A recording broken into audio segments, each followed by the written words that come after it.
ہوا گلے ملتے ہوئے اور کھانسی نزلے زکام والے کو نماز میں کھڑے ہوا دیکھا، نماز یہاں سے چھوڑ کر مسجد سے اس کو میں باہر نکال کر پھر نماز پڑھاؤں گا، ورنہ نماز نہیں پڑھاؤں گا۔ آپ لوگ احتیاط ہی نہیں کر رہے ہیں، الزام ہمیں دیتے ہیں، ڈاکٹروں کو دیتے ہیں، ڈاکٹر اپنی جان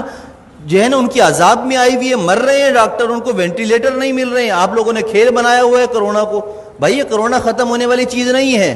5 سال تک ختم نہیں ہوگا، یہ آپ کو میں بتا دوں، لکھ کر دے رہا ہوں میں آپ کو، یہ چلے گا ایسے ہی۔ جب آپ سبزی کی دکان پر جا سکتے ہیں، آپ سپر مارکیٹ جا سکتے ہیں، مسجد بھی آئیں، جمعہ پڑھیں، نماز پڑھیں، ڈسٹینس ختم کریں، نماز کے فوراً بعد ڈسٹینس پیدا کر لیں۔ سنت نفل پڑھنی ہے پیچھے چلے جائیں، جگہ بدل لیں، اسی جگہ پر نماز نہ پڑھیں دوبارہ۔ یہ ایک کام تو یہ کریں، ہاتھ نہ ملائیں،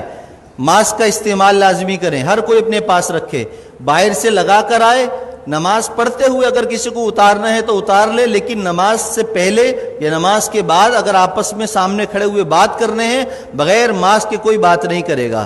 اگر کرے گا تو انشاءاللہ تعالیٰ اس کے خلاف بیان بھی ہوگا، اس کے نام لے کر پھر سب کیا جائے گا۔ عزت بہت ہو گئی ہے، آپ لوگوں نے مجھے بے عزت کر کر کے تنگ کر کے رکھ دیا ہے، اب نہیں، اب میں آپ کو بے عزت نہیں کروں گا، اب میں آپ کو سکھاؤں گا دین پر عمل کیسے ہوتا ہے، اور یہ حکومتی احکامات پر عمل کیسے ہوتا ہے، یہ ہمیں بھی آتا ہے کرانا۔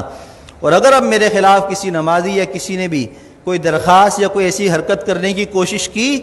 تو میں نے وکیل سے بات کر لی ہے، پورے خاندان کو انشاءاللہ تعالیٰ اور کی نسلوں کو تڑپاؤں گا، قانون بھی استعمال کروں گا اور وظیفے پڑھ کر اس کی نسل کے لیے بددعائیں بھی کروں گا، اس لیے کہ میں بہت تنگ آ چکا ہوں آپ لوگوں کی ان حرکتوں کی وجہ سے۔ 3 مہینے ہو گئے مجھے برداشت کرتے ہوئے، بد احتیاطی ختم کرنے کا نام کوئی نہیں لے رہا، بس ٹائم پر ٹک ٹک ٹک ٹک اذان، ٹک ٹک ٹک ٹک اذان۔ ابے پرہیز تو کرو، جو ڈاکٹر کہہ رہے ہیں وہ تو کرو، جو علماء کہہ رہے ہیں وہ تو کرو، اپنے باپ کی بات مانتے نہیں ہو، مولویوں پر انگلی اٹھاتے ہو، شرم نہیں ہے تم لوگوں کے اندر۔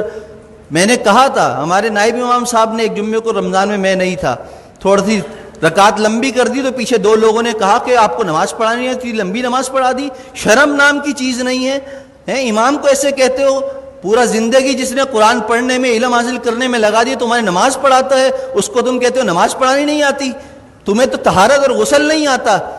کیسے پیشاب کرنے کے بعد قطرے پاک کرتے ہیں اس کا طریقہ تمہیں نہیں آتا، پانی نہ ہو تو تم مولویوں کو سکھاتے ہو، اماموں کو سکھاتے ہو۔ خدا کے لیے ہاتھ جوڑ کر میں کہہ رہا ہوں، میں وزیر اعلیٰ نہیں ہوں کہ کرپشن کر کے ہاتھ جوڑ رہا ہوں آپ کے سامنے، میں امام ہوں، میرا کردار آپ کے سامنے ہے۔ 7 سال ہو گئے، میری ساری نمازیں سب کچھ، کسی نماز میں اگر میں نہیں ہوں تو اس کی کوئی نہ کوئی شرعی عذر ہوتا ہے میرے پاس، لیکن وہ عذر پیش کرنا میرا آپ کے سامنے نہیں ہے، میں آپ کے سامنے پیش کروں، اللہ کے سامنے پیش کر دیتا ہوں، میرا دل صاف ہے، مجھے ضرورت نہیں ہے اپنی صفائیاں دینے کی۔ لیکن احتیاط کیجئے، عمل کیجئے، جمعے کی نماز بھی مل کر کھڑے ہو کر پڑھیے اور فوراً جدا ہو جائیے، دور کھڑے ہو کر سنتیں پڑھیے، اور عصر کی نماز سے ماسک کا اہتمام کیجئے، جیب میں رکھ کر لائیے، پہن کر لائیے، بات کرنی ہو ماسک لگا کر پہنیے، مجھ سے مسئلہ پوچھنا ہو 1 فٹ دور بیٹھ کر مجھ سے مسئلہ پوچھیے، ہاتھ اور ملانے کی اور مجھے خیریت لینے کی آپ کو ضرورت نہیں، الحمدللہ میں خیریت سے ہوں۔ اللہ ہم سب کو دین کی سمجھ اور عمل کی توفیق عطا فرمائے۔ میری باتیں کسی کو بری لگی ہوں تو پیشگی معذرت ہے، معذرت، جزاک اللہ خیر۔